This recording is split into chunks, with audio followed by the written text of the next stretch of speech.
The 20th, and the last in my list of the most common questions asked by non-Muslims is that if Islam is the best religion, then why you find most of the terrorists are Muslims, most of the robbers are Muslims, most of the people who cheat are Muslims?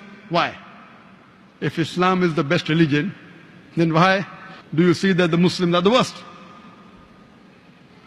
The reply to this question is that one of the major factors for this impression that all the terrorists are Muslims, the impression that most of the people who cheat are Muslims, the most of the people who bribe are Muslim, is the media. And about 5 years back, when I was called Dubai Holy Quran International Award for the second time, on the patronage of Sheikh Muhammad bin Rashid Al Maktoum, I had given the talk on the second day, Media and Islam, War or Peace.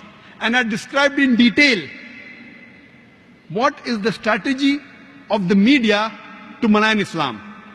And I also gave a talk, Islam, the solution to the problems of humanity. The media says Islam is a problem for humanity. Actually, Islam is the solution for the problems of humanity. That's why the tagline of the Peace TV is the solution for humanity. That means Islam is the solution for humanity. What does the media do? Time will not permit me to give in detail. I'll just wind up my answer in a couple of minutes. What does the media do? Media picks up the black sheep of the community and they portray as though they're exemplary Muslims. See, we have black sheep in the community.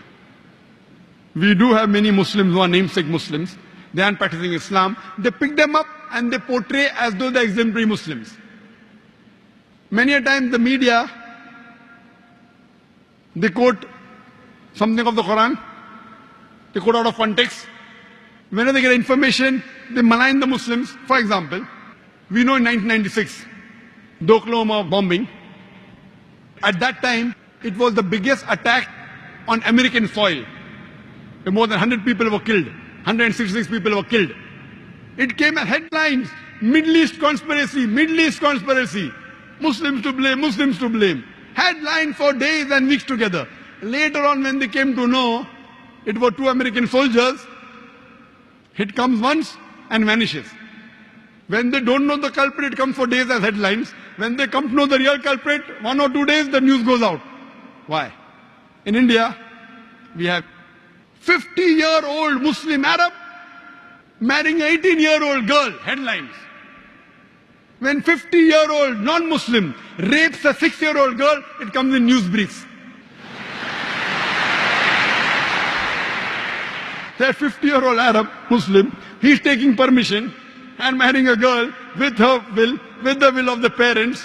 It doesn't go down the throat of the media. But when a 50-year-old non-Muslim rapes a 6-year-old girl, it comes in news briefs. Why? Same example, couple of weeks back, there was a bomb blast in Pune, German bakery. 9 people were killed. Suspect, Muslim, Muslim, Muslim. Suspect, suspect. No 100% proof. Same day, the Maoists, they killed 16 policemen. Not civilians, policemen, huh? It comes in news brief. Muslim suspect, 9 civilians killed, 16 policemen killed by Maoist. Comes in news brief. Ajib. They know the people who killed, not civilians. They have got cannons, rocket launchers. They bombard the full police station. Comes in news brief. They don't know who did the Pune bomb blast. Muslim suspect. And it's continuously there for many days. They don't know who did it.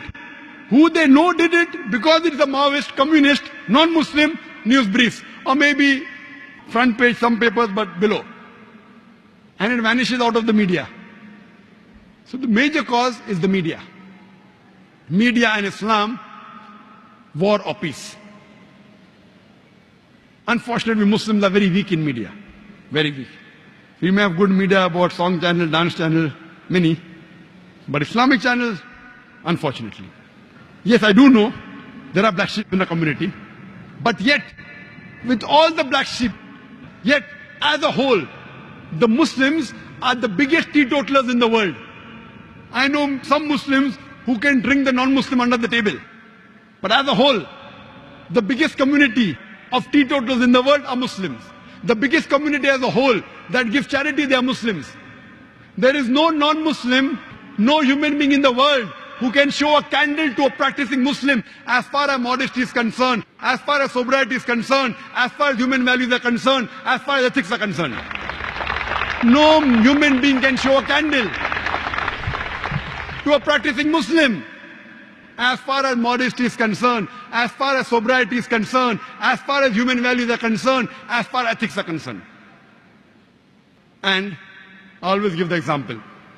Suppose you want to judge how good a car is, and latest a 600 model of Mercedes is launched in the market, 2010 model. You want to test the car. You put behind the steering wheel a driver who does not know how to drive, and he bangs up the car. He has an accident. Who will you blame? Will you blame the car or the driver? Driver. If you want to know how good the car is, you have to know the specifications. What is the pickup? What are the safety measures? What is the ratio? What is the average of the car?